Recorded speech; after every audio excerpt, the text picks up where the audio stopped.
Bonjour amis de l'histoire antique, mes chers suiveurs, bon j'ai quand même une grande nouvelle à vous annoncer, c'est enfin la sortie officielle de mon livre Grec et barbare l'enquête chez l'Harmattan. Bon, je résiste pas à la tentation de vous le présenter physiquement, voilà, c'est quand même un petit peu une consécration. Je m'y attendais pas, enfin j'y croyais un petit peu, voilà, mais ça s'est enchaîné très rapidement.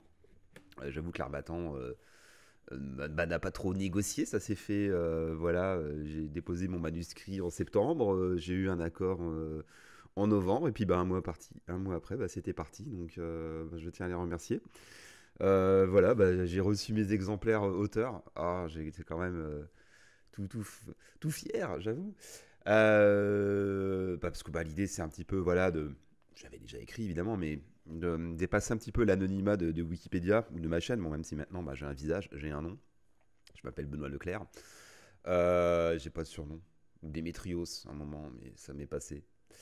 En hommage au polyurcète.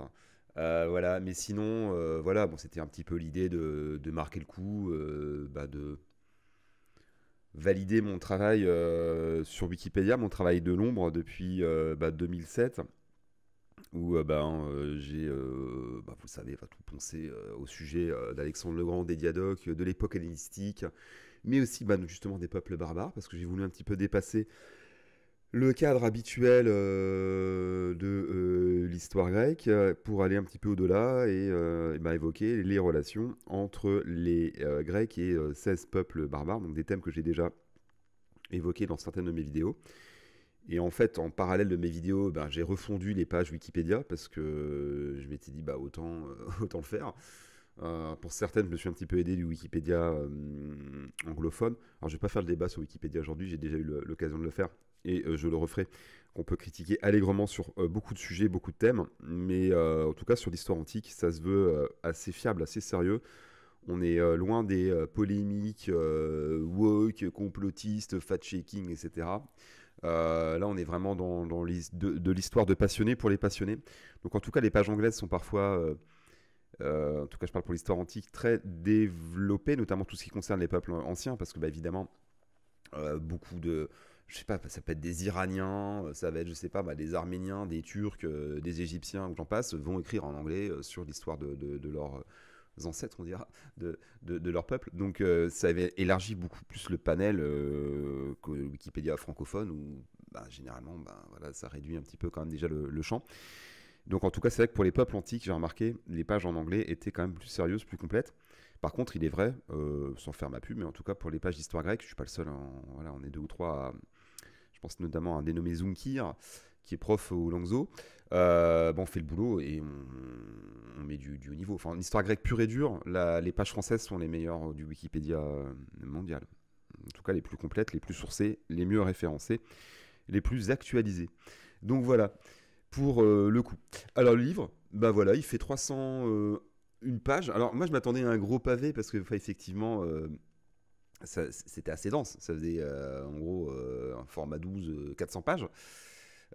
Sauf que voilà, c'est leur parti pris, je pense, de faire un livre on va dire maniable dans tous les sens du terme. Donc c'est vrai que la marge elle est un peu spéciale, il faut vraiment bien ouvrir le livre. Vous voyez, elle est assez proche, je ne sais pas si vous voyez bien, mais voilà, la marge est assez proche de la pliure. Donc c'est vrai que le but c'était pas de faire une course ou faire un pavé, c'est parce que c'est un pavé que c'est forcément un bon bouquin, mais voilà l'idée. Mais en tout cas, c'est pratique, c'est léger. Donc il est disponible en ligne. Il n'est pas en rayon, voilà, mais vous pouvez le commander à la Fnac, vous l'aurez dans les 3 jours. Pareil chez Cultura, pareil chez Amazon, pareil chez un libraire indépendant. Donc on peut le commander en ligne ou depuis le site de l'Harmattan pour la modique somme de 31 euros. Donc ouais, c'est un petit peu cher, mais bon, on va dire que ça récompense le travail qui a été fait parce que j'ai quand même fait du travail inédit, donc je me suis pas contenté de reprendre Wikipédia, sinon ça se serait vu quand même. Alors je l'annonce dans l'intro, je dis voilà, je me présente vite fait sans en faire des tonnes non plus, mais voilà, de manière très claire, je le dis que je me fonde en grande partie sur des pages Wikipédia qui elles-mêmes ont été rédigées la plupart par moi-même d'après des sources dont je dispose dans ma bibliothèque ou alors des ressources en ligne. Donc voilà, il y a quand même un travail de référence parce que l'idée c'était aussi de faire un livre Alors certes dense, avec beaucoup d'informations, mais avec peu de notes de bas de page, parce que c'est vite rébarbatif. Alors moi j'aime bien les notes de bas de page, hein, c'est ce que je préfère dans les bouquins d'histoire antique, c'est le premier truc que je lis en fait. C'est là où il y a la substantifique moelle. Mais là non, je voulais faire quelque chose d'assez aérien. Alors bon, il y a des notes de bas de page, quoi, c'est des références, voilà, Homère, Thucydide, Polybe. Ou alors des recherches très récentes, notamment je me suis aidé de recherches en paléogénétique, notamment que je parle des Yamna, ou que je parle, voilà, je sais pas, des Étrusques, des Illyriens, ou des Achéens. Il y a eu des découvertes, on peut dire ça comme ça, des études paléogénétiques qui ont été publiées récemment, notamment par la revue Nature, qui oblige évidemment à les citer en référence. Enfin, ça paraît quand même la moindre des choses. Mais pour le coup, vaille que vaille, j'y vais, voilà, sans filet. Alors, juste pour refaire un petit peu l'idée, il y a 20 chapitres.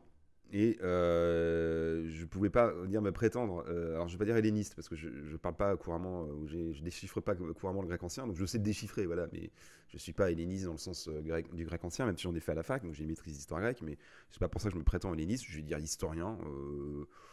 Avant, je n'osais pas trop, mais allez, maintenant, j'ai pas peur. Allez, je vais le dire, je suis un historien maintenant. J'ai un livre chez l'Harmattan. Donc voilà, l'idée c'était quand même de présenter au moins les grands enjeux de l'histoire grecque en faisant court, complet. Donc c'était un exercice intéressant parce qu'évidemment, les livres d'histoire grecque, il y en a à pléthore. Mais l'idée c'était de faire synthétique et ça pouvait aussi bien intéresser des néophytes sur la période. Je pense à mon père par exemple qui est un féru d'histoire mais qui voilà, ne connaît pas du tout l'histoire antique, c'est pas du tout son domaine.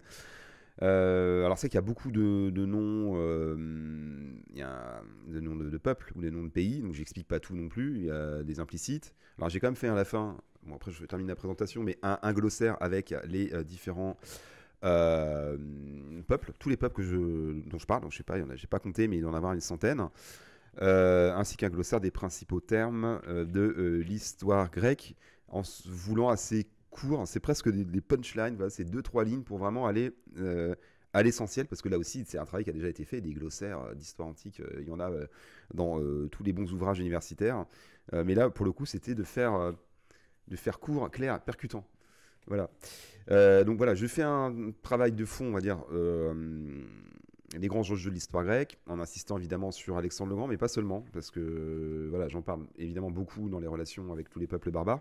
Donc je parle aussi voilà, de la Ligue achéenne, la fin du monde grec, les guerres contre les Romains, enfin des termes dont on parle peu, parce que c'est ça l'histoire grecque se résume souvent aux guerres médiques et aux conquêtes d'Alexandre. Ben non, c'est 1700 ans d'histoire.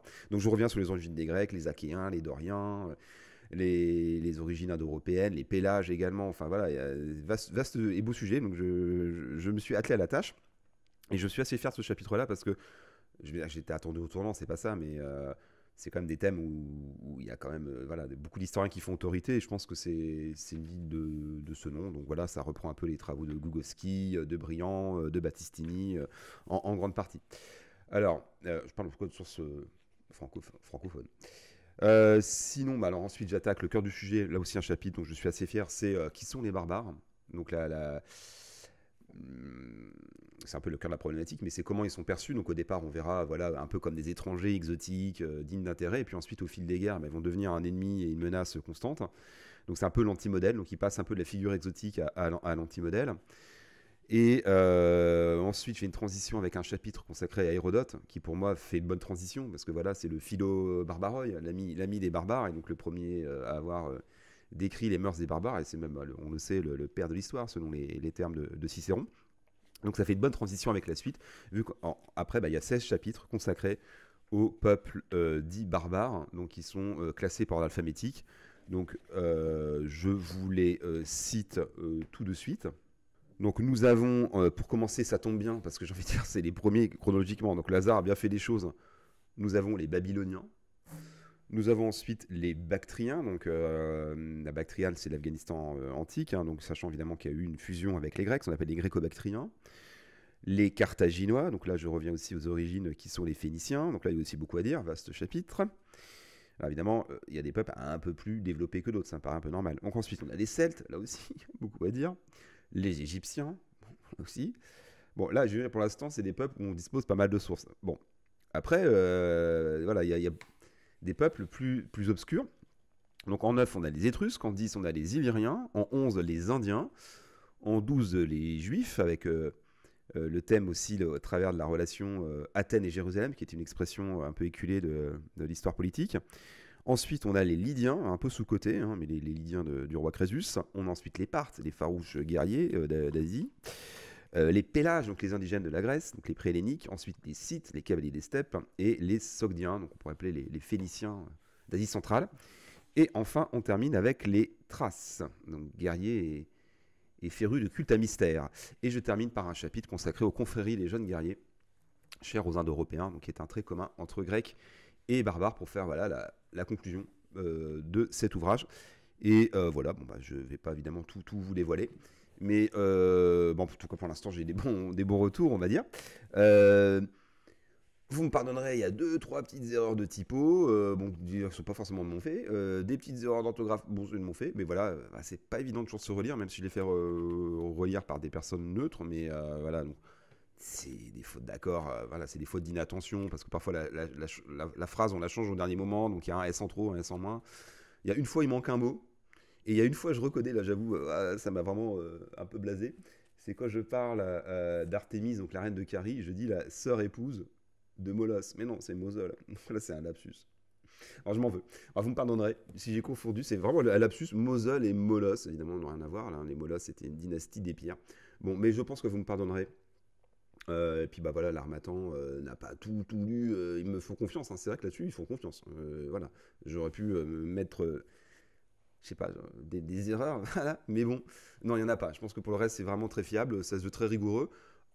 C'est assez académique, hein, voilà. Je cherche pas à faire des grandes révélations, et au contraire, là, je le dis dès l'intro, mais je me bats en brèche contre je me bats contre des thèses protochronistes, hein, qui visent un petit peu à donner des origines très anciennes à tel ou tel peuple. Je pense notamment aux Albanais, pour pas les citer. Ou alors toutes les thèses un petit peu afrocentristes liées notamment à l'Égypte.